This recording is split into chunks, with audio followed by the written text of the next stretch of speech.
Today on We Need to Talk, we have part 2 of our discussion about survival and Survivor. What would we do to survive? Who would we eat first? And why would it be meter? We need to talk.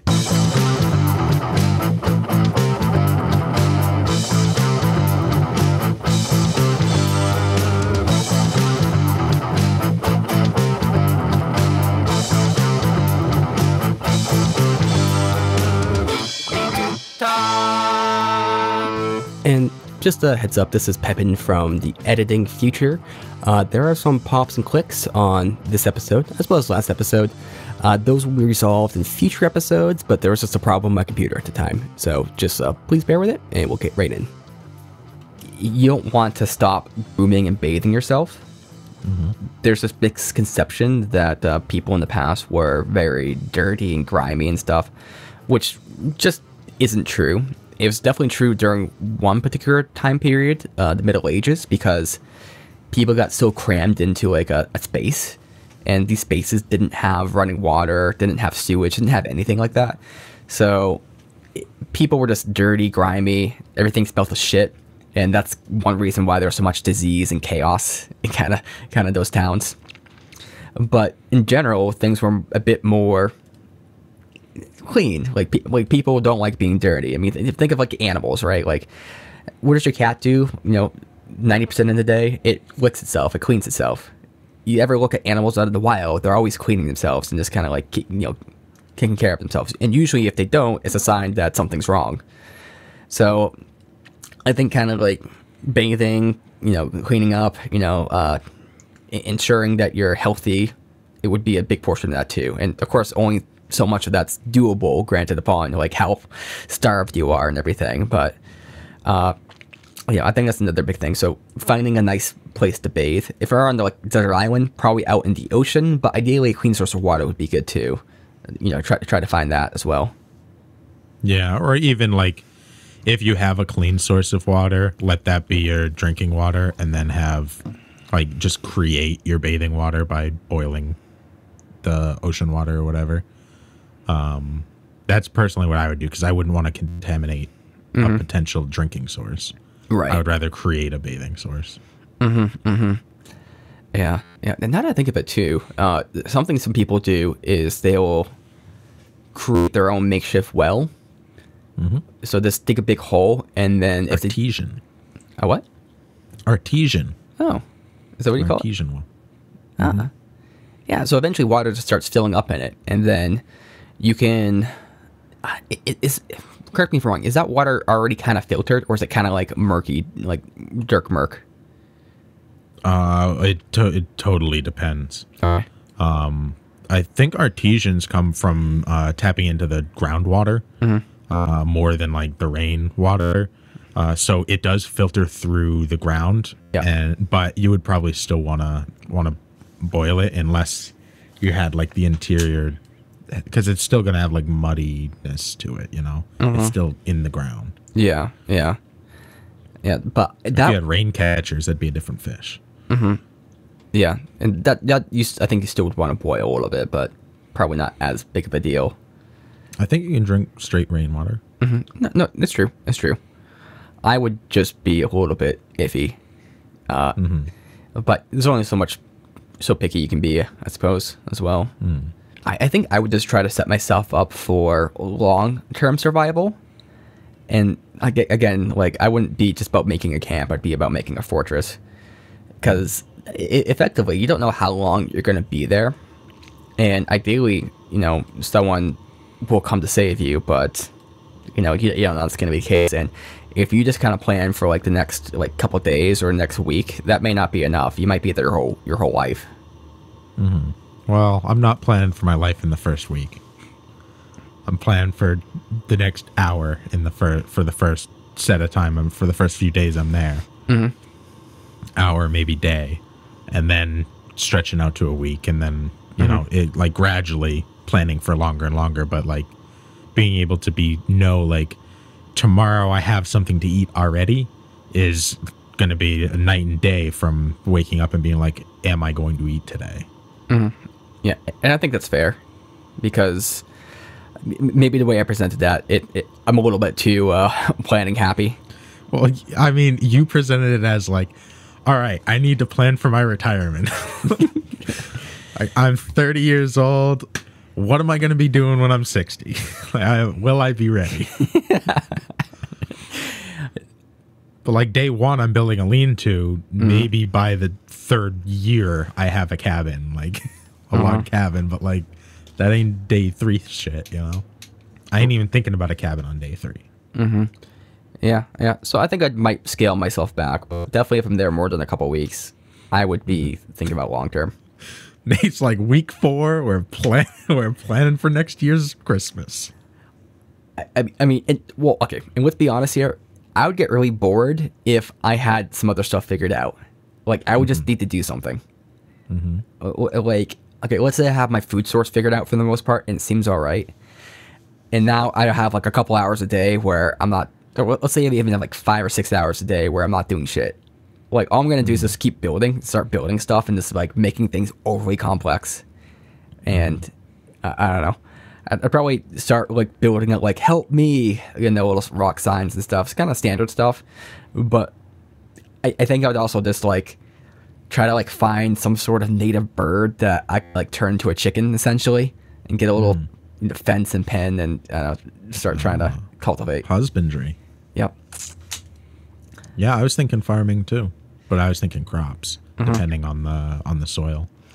Yeah, crops would be pretty big too. Depends on soil.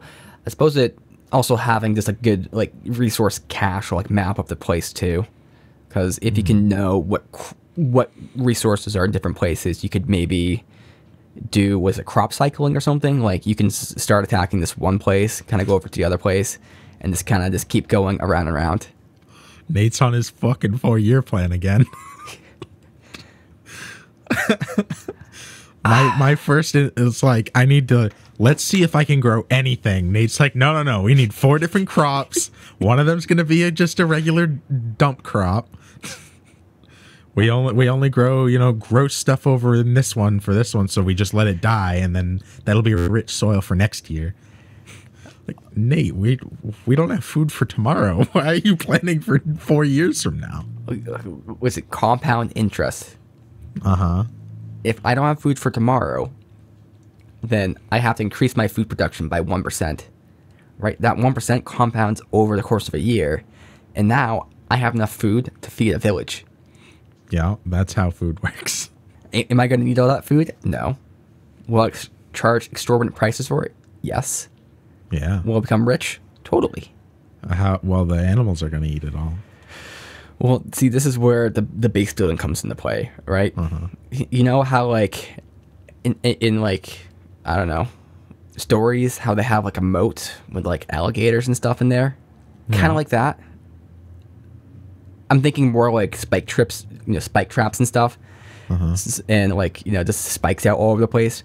That way, if some tiger or, small feline tries to, like, break in, it just falls in the trap and dies. And then I can cook it. You're definitely going to end up killing yourself. Yeah. Just spike traps all over the place. I've done that shit too, where I set up a trap or set up something and I just forget about it. Okay. Yeah, it's a problem. In your house? You have spike traps in your house? Okay, not like that, but I've set up pranks before. And I forgot about the prank, and I pranked myself. Yeah, it's perfect.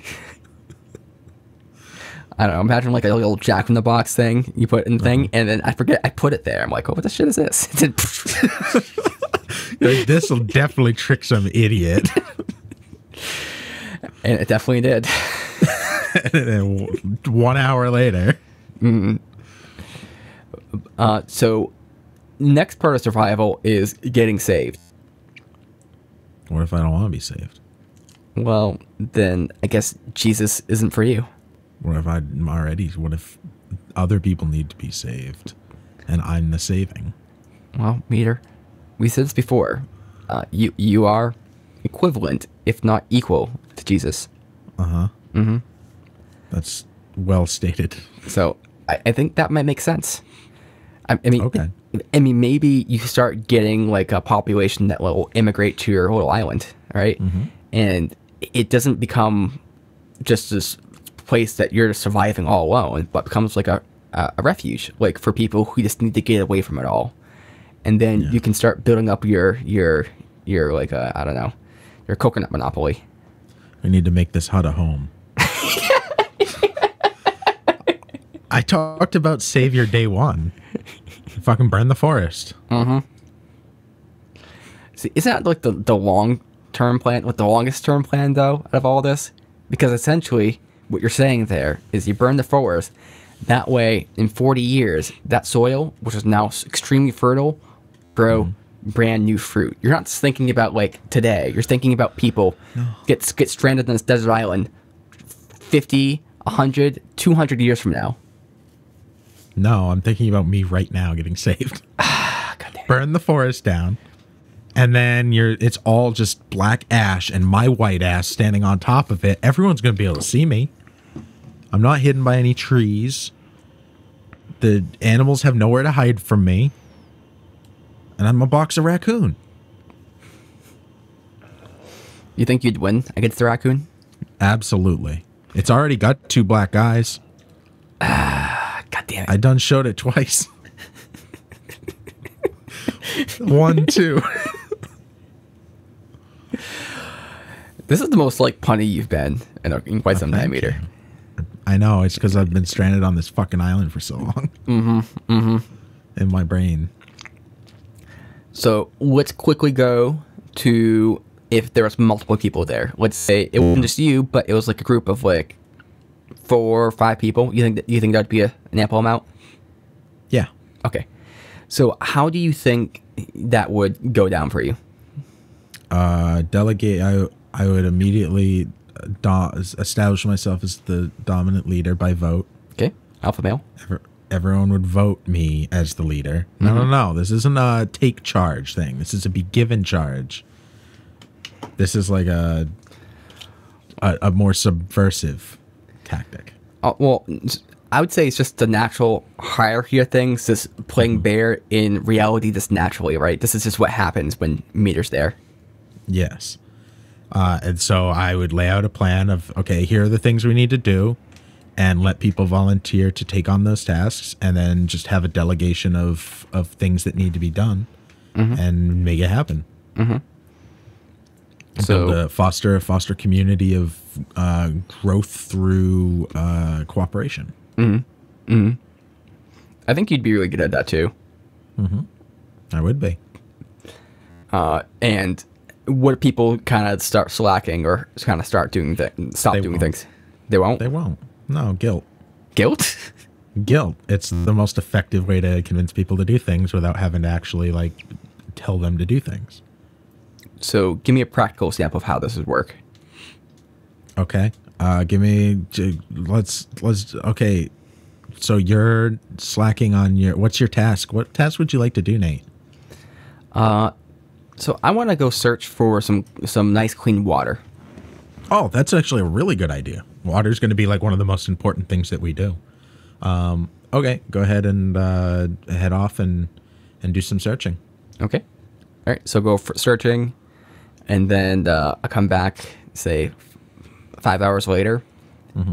No, I'm going searching, but then John catches me, or you catch me, and you find me just like, lying on a rock, just like eating a mango. Oh, sweet. You found some mangoes. How goes the search for water? It's going well. Okay. Awesome. So have any leads? Is there something I can help you with here so that we can make sure we get this water? Because we obviously super need that. I've just been really hungry, and I'll just start searching another time. You think you guys could go search for it? Yeah, for sure. I mean, if you're saying that this job isn't one that you'd like to take on, potentially something that either we could do together or we can put you on a different task. Okay. Well, come back to me on that. No, definitely something we need to discuss right now and make sure that we address. So is there a different job you'd like to take on? Because being part of this group is going to be absolutely pivotal to us all surviving. Yeah. See, I don't know how I feel about your leadership, though, because it's like you're trying to take us down this path, but it may not be the best path for us. Okay. How would you change things? Well, I think firstly, I think we just need to discuss this as a tribe. Okay. And I feel like you're calling on decisions here. And I think you are trying to get everything for yourself. Okay. All right. Well, that's totally fair. Your opinion is completely valid, and we can all discuss this as a group. I'd be happy to do that. Fine. Awesome. I can't do this because like I'm too polite. And you're being too polite, and I can't. I just have such a hard time being a dick. Like, I know. I'm using social constructs to manipulate you into doing what needs to be done. No, but even in It's this a kill 'em with instance, kindness and understanding. wait, listen, I'm easygoing. Like know. it's hard for me to act like a douche. Okay. Like not like. But I don't think, I feel like in that situation, acting like a douche isn't going to get you anywhere. Like, even people who act like a douche wouldn't in that situation, like, because it's literally life or death. I feel like it would be much harder to act like a douche in that situation in general. I think my main gripe, and I'm trying to hint at this a little bit, but I don't know. It's like you see it in certain movies and stuff. I'm not sure how accurate it is, but you start getting people who their first thought is like, who are we going to eat?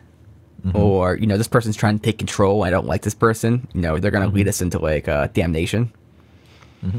So that's where my skepticism, because I think if you get a group of like, say, semi-rational people, like things are going to work out pretty well. You're going to be able to cooperate. But you start getting a group of, or you get like one or two just really bad actors, even this one bad actor who just like starts throwing everything off, and like they could sabotage everything. I think they could. Absolutely. I think the key there would be to understand the social dynamics of the group and use those to convince people to work in harmony. Because even if you have 5 people who are out for themselves, then you can turn the narrative to be this is what's best for you, and to give people the feeling of agency over the situation by saying, no, I think you make a very valid point. Let's have a discussion about that. Like, let's like make you feel heard, and then through that conversation, we can end up coming to the conclusion that what we're doing right now is the right thing to do anyway. But it's taking the social situation and understanding what the person's wants and desires are, and finding a way to, as a group, work together so that everyone is both meeting the group's needs and meeting their individual needs. And it's not necessarily an easy thing to do. And if you have a group of people who are all like douches, then it could be very difficult or impossible. It's not foolproof, but I would do my best. Yeah. I think you do pretty well in Survivor, if I'm being honest, because that was a good description of playing the social game in a way where you don't frustrate people, but you kind of foster collaboration. Because I think it's the biggest thing. It can be. I feel like people would be annoyed by me, so they'd get rid of me for that reason. They'd be like, we can't get any good sound bites out of him. We got to get him off. Oh, yeah. That sounds accurate.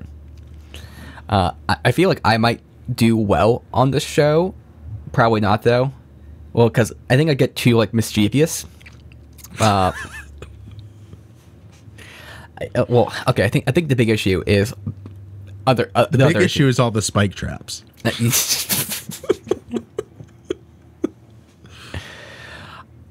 I think people would have a hard time reading and connecting to me, because that's something people report having issues with. Because I don't know, I'm not a very emotional person, and then when I do have emotions, I don't show them very well typically. And I think you're kind of similar. And when you speak in a mostly just rational way, I think a lot of people can interpret that as being manipulative. When really that's just how you kind of more think. So but I feel like I could be pretty easily misinterpreted. But I think on a actual desert island sort of situation with other people, I think I could do pretty well, because I think it's kind of like you're saying. It's just a matter of trying to convince and be rational. And at least in that instance, we're not Survivor. We're not voting people off or trying to win $1 million. Like, people's interest is to survive. And if you're trying to create that collaboration, or you're trying to create that best sort of outcome, like, why would you stab each other in the back? There's not much incentive there to do, and you just have to make sure there's no incentive to do that, you know. Yeah, I mean, the number one thing is to create an understanding across everybody. Like, continue to push the narrative that we are stronger together, which is easy for me because I 100% believe that in any situation, is that people working together are going to be stronger than individuals working independently. So I would find that very easy to push that narrative, but keeping that mentality strong across the entire group is going to be absolutely pivotal, and addressing issues as quick as possible, because resentment is the biggest eater, the biggest destroyer of collaboration. People not being willing to say when things are bothering them. I think that's accurate. Yeah. I think about people who like leave their workplace. A lot of times it's just these hidden resentments that just keep popping up and popping up. I will say though, like, I don't know how it would work, because I might be the person that would break off from the team, because I feel like I would just, you know, propose the obvious solution of spike traps everywhere, and they would be like, no, that's a stupid idea. We're going to kill ourselves, you know, falling into these. And I'd be like, well, just think about the long-term, you know, 4-year plan. And I feel like we'd just big heads, and I would just have to, you know, do my own thing. No. I think the spike traps are a great idea. We definitely need to be thinking ahead. If we only think about right now, then we're never going to make it. We absolutely need those things. Okay, so do you want to help me make these spike traps?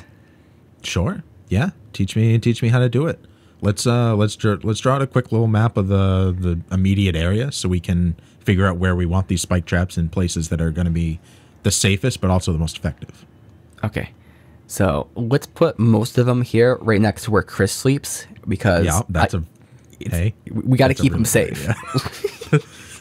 Hey, we don't want to lose Chris. Let's do everything we can. You know what else is important? We don't want to scare him, and we don't want him to think that, like, we're giving him special treatment. So let's not tell him about it. Okay, even better idea. See? Collaboration works. And then, of course, the most important thing we can do is I need to be able to convince everybody to burn down the forest. Yeah, that's true. Now, would you be the one to first set it aflame, or would you have it be like a group effort? Oh, it has to be as a group. Okay.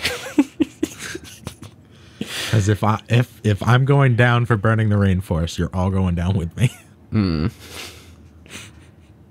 I'll say that you could convince me to do it, but only if you gave a roaring speech before you did it. I would give a roaring speech before it, and I would make sure that Chris was in the middle of the forest at that time. Good. And that would convince you. The time has come for us to free ourselves from the shackles of this island. No longer will we be hidden by the trees, by the nature that surrounds us. And Pepin, Chris is in the middle of the forest. Let's light this baby up! So, is there anything else you can think of about survival that might be interesting to cover? I think we've covered all of the basics. Step 1, find water. Step 2, plan for the next 6 years. Step 3, burn down the forest. Yep. Now, this will be a little bit interesting here, and then we can probably wrap it up.